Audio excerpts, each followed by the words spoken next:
Good afternoon, everyone. Myself, Professor Uday Patel. Today we study about governing effect on reactive power flow. It is one of the topic of PASOC subject. Now, in governing effect on reactive power flow, we first study about the line demand. Okay. For that, we take one example. From that, we understand about the governing effect on reactive power flow. Okay, first of all यहाँ पे हम एक example जो भी consider कर रहे हैं वो क्या है कि उसके अंदर जो भी हमारा पावर सिस्टम है उसमें बहुत सारे सॉरी जो भी बसेस आते हैं उसमें से दो बस हम यहाँ पे कंसिडर कर रहे हैं। ओके, जहाँ पे सेंडिंग एंड जो भी पावर है, ओके, सेंडिंग एंड वोल्टेज है उसको हम E is equal to 1 per unit consider कर रहे हैं। रिसीविंग एंड पावर या receiving end voltage, sorry, receiving end sending in voltage, receiving end voltage which is 0.95 per unit and power angle is 30 degree. Okay, हमने previous lecture के अंदर जो भी reactive power का इक्वेशन डिराइव किया था, okay, वही इक्वेशन के अंदर हम यहाँ पे वैल्यू रख रहे हैं। ये जो एग्जांपल हमने कंसिडर किया है उसके लिए, okay, Q is equal to हमारा मेन इक्वेशन क्या था, देखो, E square divide by x minus E V upon x into cos of delta. Okay, अगर देखना चाहते हो तो ये हमारा इक्वेशन था सेंडिंग एंड रिएक्टिव पावर का, और रेसिंग एंड रिएक्टिव पावर का ये इक्वेशन था। तो उन दोनों के इक्वेशन के अंदर यहाँ पे हम वैल्यू रख रहे हैं। ओके, ई हमारा क्या है, 1 है, वी इज इक्वल टू 0.9 पर यूनिट है, और delta is equal to 30 degree है। Cos of 30 degree is equal to 0.866 होता है, इसलिए यहाँ पे वैल्यू वो रखी गई है। सिंप्लीफिकेशन करने के बाद जो भी हमारा सेंडिंग एंड रिएक्टिव पावर है वो हमें कितना मिला, 0.178 point, sorry 0.178 divide by x. Racing and power के लिए आपका क्या इक्वेशन बनता है, ओके, ई वी अपन एक्स करके जो भी हमारा मेन इक्वेशन बनता था, ई V upon x into cos of delta minus E square upon x. तो वो इक्वेशन के अंदर हमने वैल्यू यहाँ पे रखा, तो उसके बाद हमें कुछ वैल्यू ये मिलता है, -0.081 डिवाइड बाई एक्स। ओके, अब जो भी हमारा रिएक्टिव पावर है वो यहाँ पे हमें क्या मिल रहा है, नेगेटिव में मिल रहा है। अब रिएक्टिव पावर जो में नेगेटिव में मिलता है तो उसका मीनिंग क्या होता है कि जो हमारा सिस्टम है, जो हमारी लाइन है, ओके, पावर सिस्टम की जो भी ट्रांसमिशन लाइन होती है, तो उसके लिए रिएक्टिव पावर का डिमांड अभी अवेलेबल है, यानी रिएक्टिव पावर उसको चाहिए। ठीक है, सो उस ये अगर पॉजिटिव होता है तो उसका मीनिंग ये है कि रिएक्टिव पावर का अभी रिक्वायरमेंट नहीं है रिसीविंग एंड साइड। ओके, सो यहाँ पे तो नेगेटिव पावर मिला, सो हमें क्या है कि डिमांड अभी है उसकी रिएक्टिव पावर की। ठीक है, अब receiving, sorry, reactive loss is equal to what, 0.178 minus minus plus 0.081 divide by x. तो 0.26 एक्स पर यूनिट हमें मिला जो हमारा रिएक्टिव पावर का लॉस है। दस, इसके ऊपर से हम क्या बोल सकते हैं, दस for system with depressed receiving end voltage the line demands reactive power. ठीक है, effect of receiving end bus loading. Okay, receiving end bus loading की बात हम कर रहे हैं। ओके, अगर आपका रिसीविंग एंड साइड बस अभी लोडिंग कंडीशन में है तो क्या होगा, तो उसके लिए हम एक एग्जांपल ले रहे हैं जिसके अंदर जो भी आपका वोल्टेज है वो आपका 400 किलो वोल्टेज है, आपकी ट्रांसमिशन लाइन 150 किलोमीटर की है, ओके, और 100 एमवी है।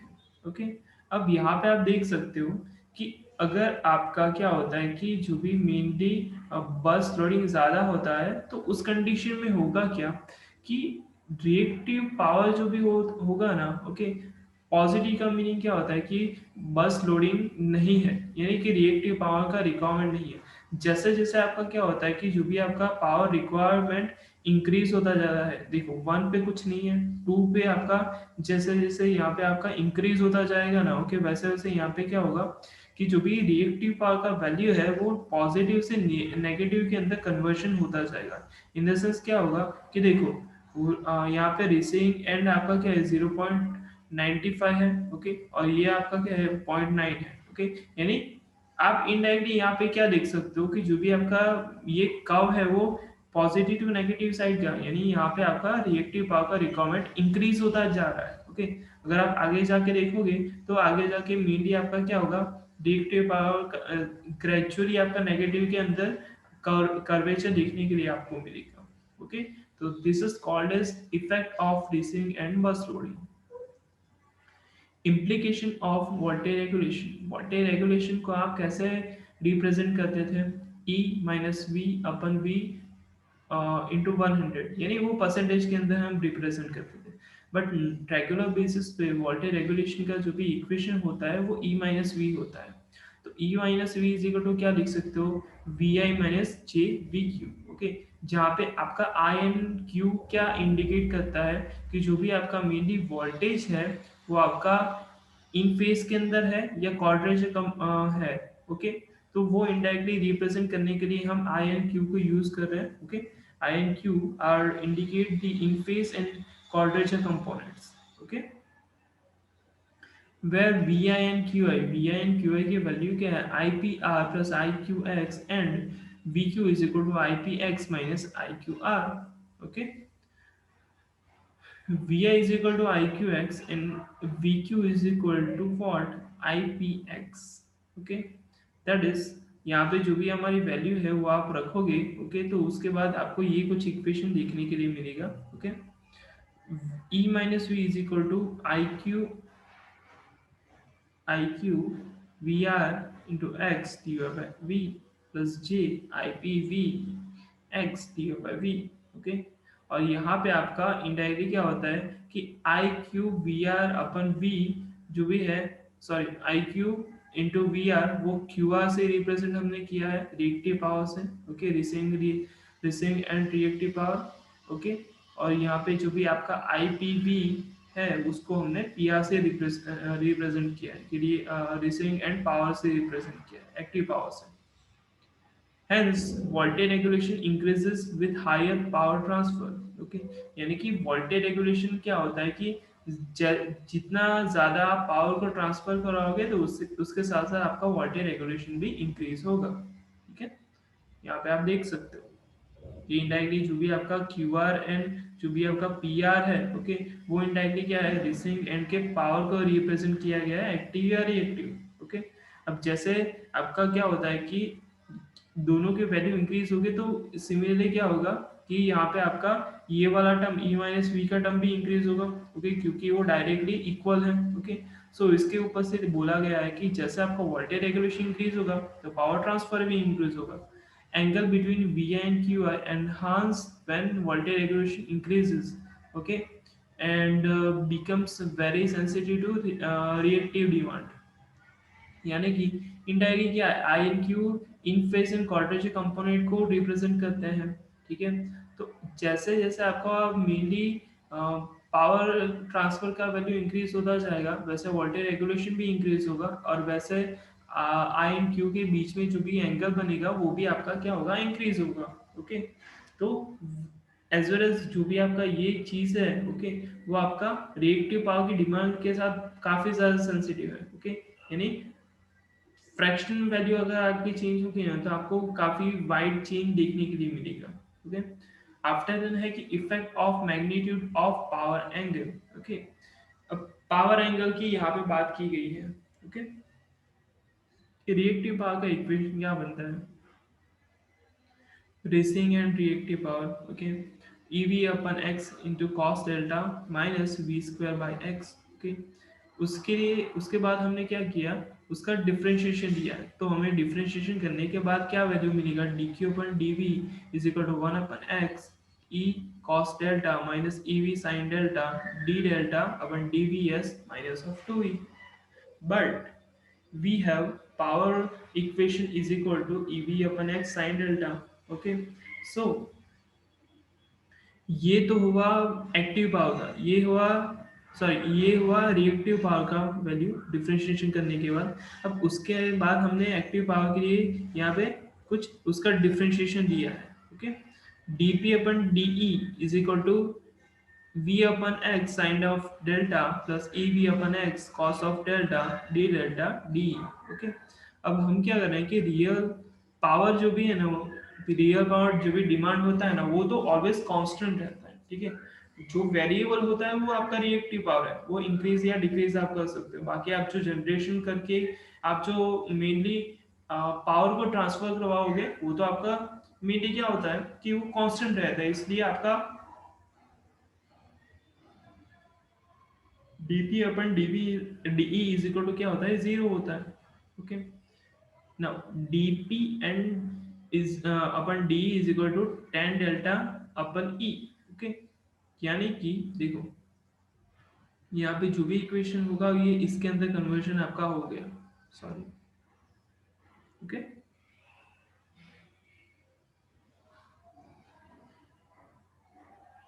सो नाउ dq अपन dv आपका क्या होगा, वन अपन एक्स की e cos of delta minus e v sin of delta in bracket of minus of tan delta upon v minus of 2v। Okay, indirectly यहाँ पे हम उसके value रख रहे हैं कि dp अपन de की, सॉरी d डेल्टा अपन dvs का वैल्यू। ओके, तो आपको इनडायरेक्टली उसके बाद आपका क्या इक्वेशन सिंप्लीफाइड होगा। Okay, one upon x e upon cos of delta minus of 2v। Okay, as delta increases cos delta becomes 0, dq upon dv becomes infinity. क्यों ऐसा होगा, देखो आपका cos वन क्या होता है, cos जीरो क्या होता है, वन होता है।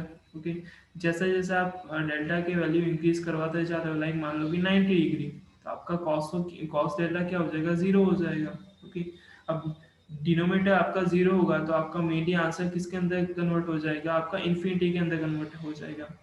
Then it becomes evident that at high value of power angle dv upon dq approaches to zero, indicating loss of voltage at load bus। Load bus reactive power sensitivity. Okay, हमें ये equation पता है, ये already हमने previous जो भी semester था, okay, उसके अंदर ये ऑलरेडी कवर अप हो चुका है। जैकोबियन क्या होता है, उसके बाद जैकोबियन का मैट्रिक्स क्या, किस तरह आप रिप्रेजेंट करते हो, वो सारी चीज़ें हम ऑलरेडी डिस्कस कर चुके हैं। तो आप ये यहाँ पे क्या है कि वेरिएशन और difference in active power and reactive power is equal to Jacobian matrix delta P upon del delta. Okay, ये आपका जो भी है, ओके, वो एक्टिव एंड रिएक्टिव पावर को डेल्टा एंड वी से हमने यहाँ पे क्या किया है, मेनली डिफरेंशिएट किया है। ओके, और दूसरा जो भी ये मैट्रिक्स है उसके अंदर आपका क्या होता है कि variation of power angle and voltage. Okay, from fast decomposing concept delta Q is equal to del Q upon del V into delta V. Okay, जहाँ पे वो भी अगेन क्या मैट्रिक्स हमने कंसिडर किया है, delta Q upon delta V को Jacobian matrix consider किया है। Okay, as load bus del QL and del VL represent the reactive power sensitivity।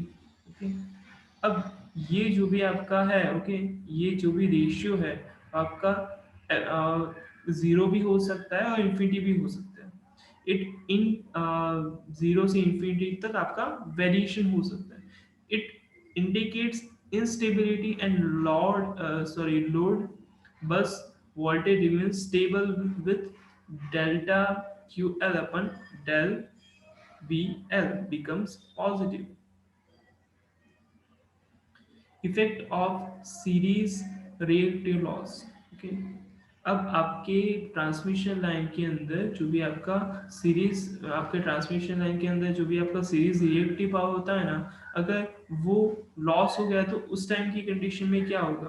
Okay, for constant MVA load I is equal to what, S upon V, यानी कि जो भी आपका mainly current आपका main apparent power का equation क्या होता है कि S is equal to V I. तो उसके अंदर आप आई को प्रोडक्ट टर्म बनाओ तो आपका मेनली इक्वेशन किसके अंदर कन्वर्ट हो जाएगा, I is equal to S upon V. Okay, negative values अगर ना हो उसके लिए हमने यहाँ पे डिटरमिनेंट लिया है। Okay, that is QL is equal to what, S upon V whole square into X square, that is change in series reactive loss for change in voltage। Okay, यानी कि आपका क्या होता है कि सीरीज रिएक्टिव लॉसेस के लिए आप क्या कर सकते हो कि वोल्टेज को चेंज कर सकते हो। ओके, यानी कि आपको क्या करना पड़ेगा कि जो हमारे पास इक्वेशन ये है ना, ओके, उसको डिफ्रेंशिएट करना पड़ेगा with respect to voltage. Okay, तो क्या इक्वेशन मिला आपको कि minus of two divide by V cube into S square into X. S અને एस एंड एक्स है, यानी कि अपरेंट पावर एंड क्या है यहाँ पे आपके पास एक्स की वैल्यू है, वो दोनों कांस्टेंट है। तो इनडायरेक्टली क्या आप लिख सकते हो कि जो भी आपका विथ रिस्पेक्ट टू आप वी से डिफरेंशिएट कर रहे हो, ओके, रिएक्टिव पावर का, वो डायरेक्टली किसके प्रोपोर्शनल है, वन अपन वी क्यूब के। यानी कि इसके ऊपर से आप क्या बोल सकते हो कि change in series react loss increase supply with any voltage drop। ठीक है, relation between voltage and reactive power at node in power system। ठीक है, कि जो भी आपका वोल्टेज है एंड रिएक्टिव पावर है, ओके, वो पावर सिस्टम के किसी भी नोड, नोड यानी क्या है, जंक्शन। ओके, मल्टीपल्स आपकी ब्रांच यहाँ पे आपकी जॉइंट होती है, वहाँ पे आप क्या बोल सकते हो पर्टिकुलरली, उसको नोड बोल सकते हो। Okay, system voltage is a function of real and reactive power. So आप वोल्टेज को किस तरह रिप्रेजेंट कर सकते हो, V is equal to function of P and Q, where P and Q are active and reactive power respectively। For small disturbance, dV is equal to delta V upon delta P into dP plus delta V upon delta Q into dQ। ठीक है, यानी indirectly function का variation sorry differentiation यहाँ पे किया गया है। तो आप इनडायरेक्टली यहाँ पे क्या लिख सकते हो कि डेल्टा वी जो न्यूमरेटर में है, तो आप इस तरह रिप्रेजेंट कर सकते हो। सो हमारी इक्वेशन किसके अंदर कन्वर्ट हो गया, D P upon delta P upon delta we plus D Q upon delta Q upon delta we. It is already seen that delta V is equal to delta V dash plus J delta V double dash। Okay, जहाँ पे आपका mainly delta we dash कैसा किसका represent होता है कि R L P plus X L Q upon V plus J X L P minus R L Q upon V. जो mainly quadrature term है, ओके, उसको आप नेग्लेक्ट करते हो तो आपका मेन इक्वेशन किसके अंदर कन्वर्ट हो गया, R P plus X Q divide by V. Okay, और डेल्टा सॉरी जो भी आपका डेल्टा वी है वो किस तरह आप रिप्रेजेंट कर सकते हो, वोल्टेज रेगुलेशन से, जो आप किस तरह रिप्रेजेंट कर सकते हो, ई माइनस वी से। ओके, तो इक्वेशन क्या बनेगा, E minus V is equal to R P plus X Q upon V. Okay, और उसको अगेन सिंप्लीफाई करते हो तो आपका मेन इक्वेशन क्या बन जाएगा, e minus V whole multiply by v minus of R P minus of X Q is equal to zero. Assuming constant sending end voltage, delta P upon delta V is equal to E minus 2V upon R, and delta Q upon delta R is equal to E minus 2V upon X. Okay, so dV becomes what? dV is equal to dP upon E minus 2V upon R plus D Q upon E minus two we upon X. यानी कि indirectly हमें क्या मिले, जो हमारे delta P upon delta V की जो values हैं और delta Q and delta R की जो वैल्यूज हैं, वो यहाँ पे हमने मेनली डीवी की इक्वेशन के अंदर हमने क्या किया है, पुट आउट किया है। सो हमारा मेन सिंप्लीफिकेशन करने के बाद डेल्टा सॉरी डीवी का वैल्यू क्या बनेगा, d p into r plus D q into x d y by e minus v. अब हम अगर लॉसलेस लाइन कंसिडर करते हैं तो रेजिस्टेंस क्या होता है, वो बहुत कम होता है लॉसलेस लाइन के अंदर, या आप जीरो कंसिडर कर सकते हो आइडियल कंडीशन में। तो मेरी इक्वेशन किसके अंदर कन्वर्जन हो जाएगा, d we is equal to d q into x upon E minus v. और आप मेनली डी क्यू को न्यूमेटर में रख दो। ओके, ये डी क्यू को मेनली प्रोडक्ट टर्म बनाते हो तो इनडायरेक्टली क्या बनेगा, d Q upon D we is equal to e minus two we upon x. Okay, smaller the reactance associated with node, larger in value of dq upon dv for given voltage drop. Okay, यानी कि आपके node पे अगर आपका जो mainly line का reactance है, okay, mainly node पे जो भी आपका मेनली क्या होता है, रिएक्टेंस की वैल्यू जो भी होती है वो काफ़ी कम होती है, तो उस कंडीशन क्या होगा कि D Q upon D B का काफ़ी लार्ज वैल्यू आएगा गिवन वोल्टेज ड्रॉप के लिए। और फॉर लाइटली लोडिंग कंडीशन आपका क्या होगा, ई वो नियर अबाउट आपका वी हो जाएगा, यानी कि जो भी आप सेंडिंग एंड वोल्टेज दे रहे हो वही उतना ही आपका रिसीविंग एंड वोल्टेज बन जाएगा। तो इनडायरेक्टली क्या होगा, d Q upon D we is equal to minus of e upon x हो जाएगा। ओके, आज हमने दो थियरी पढ़ी, relation between voltage and reactive power at node in power system and